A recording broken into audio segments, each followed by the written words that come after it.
No more Facebook.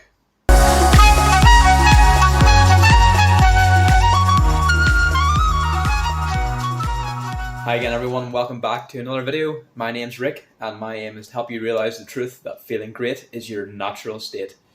So today I want to take some time to talk about the phenomenon that is social media. But more specifically, I mean Facebook in particular. So the essence of this video is going to be me breaking down reasons or giving you a number of reasons why I believe that cutting out Facebook from your daily life will just let you soar and you'll feel so much better within the first day. So I'm being specific with Facebook now because I don't want to come across as a hypocrite, because I realize that I'm obviously talking to you now through a form of social media or a social media platform. But whenever I go through the reasons, hopefully you'll come to see why I'm singling out Facebook rather than likes of Instagram or Twitter or YouTube or whatever. Anyway, let's get down into it right now. So I've got 7 reasons why I believe you should personally cut out Facebook from your daily life. I've done it myself for the last, well, I've been sort of working towards it for the last few years actually, but over the last few months, definitely, I have substantially, almost entirely cut out all of my Facebook time. In fact, it's got to the point now where I'm missing out on birthdays or forgetting to say happy birthday to somebody who I may have remembered to say to otherwise had I been on Facebook. So there's got to be a way around that. Maybe getting a pen and paper and actually writing down birthdays throughout the year. Anyway, that's my own problem. So let's get this started. The first reason why I believe it is worth your while, or definitely worth considering quitting Facebook, is that it's just a colossal waste of time. It's a huge waste of time. In fact, on average, the regular person spends up to 1.72 hours a day, give or take, scrolling through their Facebook feed. Whenever you extrapolate that to a whole year, I've got it written down somewhere, it equates to about 26.1 days, so just over 26 days, almost the month of February, wasted just scrolling through your timeline, through your feed. And if you think about it, 26 days a year, over a decade, obviously that's 260 days, almost a year. Could you think of better ways you could maybe have spent that time? I know I could have, definitely.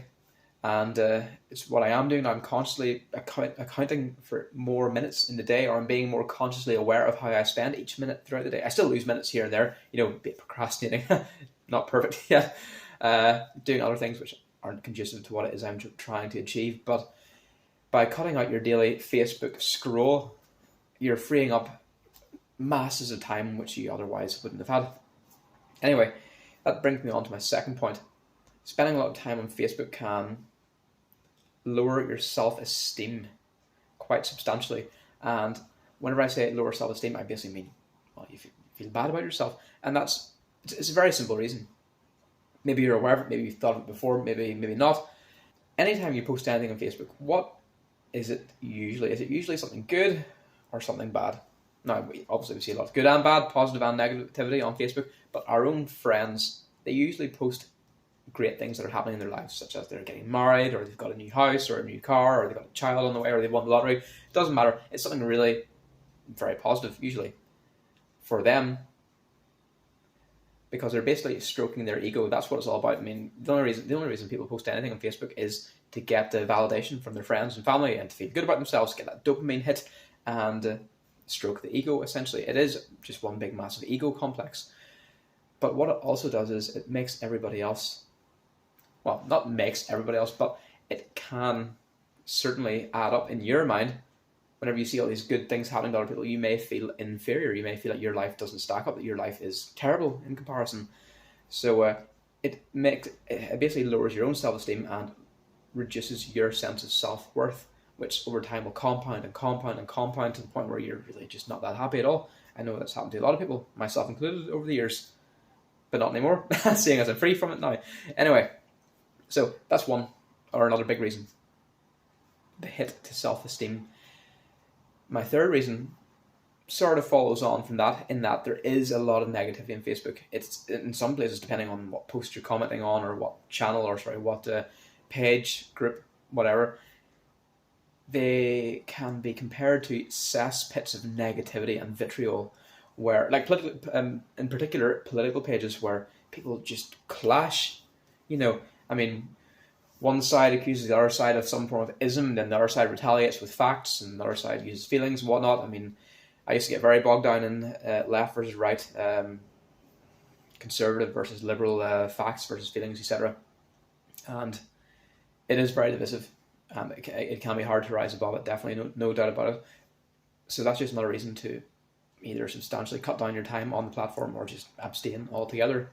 So if you see something incendiary and you post a comment, that gets, it might get the heart rate up a little bit, you might feel a little bit excited, and then somebody replies to that, and then obviously it's a tit for tat, and then eventually you reach a point where it's no longer pleasurable engaging in debate or in arguments. Some people enjoy arguments, and it does become quite stressful, and then it gets personal, and then you walk away from the keyboard, or you throw your keyboard down, and you've got the stress accumulated inside you with indignation that somebody dares disagree with you, and how dare they, blah, blah, blah, blah, blah.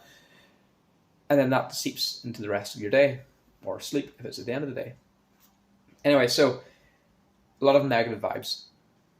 That's the third reason why I believe you should avoid the platform or even cut it out altogether. Fourth reason, in fact, you could argue this could be the number one reason, the fact that the platform is so addictive. Because it is addictive. It's addictive because it satisfies, or it gives the promise of satisfying something that we always crave, and that is novelty. The human mind loves novelty. It loves to be surprised. It loves to get something new, see something new. And that's constantly what we're getting. Every time you scroll through your timeline, you're getting something new. You're getting little nuggets of novelty here and there, everywhere. It's and it's endless. You can get as much as you want for as long as you want. There is basically no limit unless you run out of data, which doesn't really happen that often, I suppose, if you live in, well, the Western world these days. So we're constantly riding this dopamine rush. The dopamine is one of the feel-good hormones, where it's released in anticipation of getting something that we want. And then generally whenever we get the thing that we want, the dopamine release isn't actually as good or as potent as what it was whenever we were craving what it was that we wanted. So by continually scrolling, we're continually just throwing more and more and more dopamine into our system, eventually desensitizing ourselves to what it was that initially got us interested or excited or whatever in the first place. And over time, the little dopamine receptors within your brain, they become less sensitive. So therefore, they need to get more. They need to create more themselves in order to bind more dopamine in order to elicit the same response which you initially had before. So by that definition, it is very much as much an addiction as anything else, like smoking, drugs, alcohol, pornography, and any other addictor. Okay, so moving on from that, another really powerful reason to consider cutting the platform out of your life or reducing your time on it significantly is, now this will vary from person to person, but a lot of it is rubbish. A lot of the time you're not actually benefiting yourself in any way, you're not learning anything, you're not gaining anything of value. Now yes, maybe if you're following certain pages, of course, but a lot of the time it's just gossip or trivia or scandal or stuff which doesn't actually help you get to where it is you want to be, wherever it is that you want to be. Now this is where I like to make a differentiation between Facebook and Instagram. I find Instagram, depending on how you use it and who you follow, Instagram can be substantially more informative than Facebook, in that there are infographics, which are just blocks of solid concrete information relative to what it is you're looking for or have an interest in. There are informative videos, usually very condensed, very concise. And if you're looking for positivity on Instagram, it's much, much easier to find positivity, and it's much easier to tune out negativity, whereas on Facebook, not so much. I find the two get muddied a lot more. Anyway, you may agree with that point, you may disagree. That's just my own personal preference. And let me see, that's 5 reasons now. Number 6. Yes, my 6th reason to cut Facebook out of your life is privacy. And privacy, I mean, we can talk about this one all day, but there is no privacy, really, unless you go fully private, which if I had 500 friends, I think maybe 2 people ever did, including myself. And then I think people gave off to me saying, we can't see your profile, blah, blah, blah. Well, that's your own problem, isn't it? Anyway, the point is, privacy. There isn't really any on Facebook, and I think this one, not only for data protection purposes, there's always a risk, obviously, that your data may fall into the wrong hands, so you may get a random friend request from some Zimbabwean prince whose aunt passed away and you're her next of kin somehow. You see where I'm going with this? But moving aside from that aspect of lack of privacy, what I don't like is, say, for instance, you have a date. Now, obviously, dating's been made legal by our very open-minded government over the last year, but we'll not go into that today. So, dating is, it's no longer the mystery that it once was. It used to be, you saw someone liked you would ask for their number, possibly, or just ask them out, and then you wouldn't see them again until actual date day. But now, however, thanks to online dating, Tinder, Bumble, Plenty of Fish, any other dating sites that you may or may not use. Anyway, the point is, as soon as you match with someone, you tend to go and look them up, and you can get all the info you want on Facebook, on Twitter, Instagram, whatever, and it basically takes away a lot of the allure, a lot of the mystique in the novelty, or what used to be the novel experience of meeting someone new. And I think very much that we're missing out on that. It's a pity. It definitely is a pity, I believe.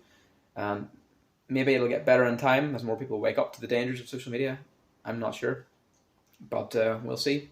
Anyway, that brings me on to my last point, and that is potential damage to reputation.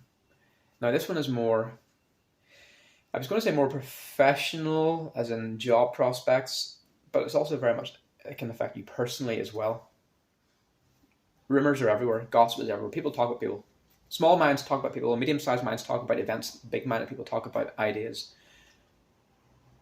I used to work in a Spar convenience store a few years ago, and I can tell you the scariest place you could ever be, the place you did not want to be, was standing beside the deli counter when there were no other customers there, because the women there, they did so much gossiping and creating rumors and scandal and lies. A lot of it was just vitriolic lies, and I was generally loading the milk into the milk shelf, milk cooler, and usually take 5-10 minutes, sometimes a wee bit longer. And I was just thinking, please don't talk with me, don't talk with me. You just didn't want your name to come up. You did not want your name to come up. And that was just one little corner of the store. But from there, they spread all the gossip and scandal and rumors and lies throughout the store. And they talked about anybody and everybody and anybody and everybody. So taking that kind of mindset and then putting it on a platform where you have access to everybody in the world, essentially, it's dangerous. It's a recipe for disaster. And it can cost you your job prospects if the wrong post is posted, the wrong photo is posted, someone says something about something, or you happen to like the wrong page, and because your employer is an open-minded, woke individual, they will either suspend you, fire you, or whatever. We're living in very precarious times, and you have to be exceedingly careful about what you post and what you like and whatnot, because people seem to be, in general, very rigid and very insular in their views, almost quite fascist. And ironically, these people who claim to be open-minded generally tend to be, the progressives, they tend to be more fascist than, those who don't claim to be that way, if that makes sense. Anyway, all it takes is the wrong post, or the wrong comment, or the wrong reaction, or lack of reaction in some cases. That can be all it can take, sometimes, to cause a cascade of events which can ultimately cost you your very livelihood, or friendships, relationships, whatever. So there is a lot to lose from being on social media, particularly Facebook, and relatively little to gain, I think. But this is all just my own perspective. Maybe you agree with it, maybe you don't. If you have any comments or rebuttals, suggestions, anything like that there, please post away in the comment section. But I do believe, and I can speak for myself, after having cutting out Facebook from my life, I do feel substantially better all the time, and it just frees up so much time for other things. I can be more present, my mind is less cluttered, there's less drama going on, and it has made things quite noticeably different to how they used to be. So I hope you gained some degree of value from this video today, and again, as always, thanks for watching. All the best and take care.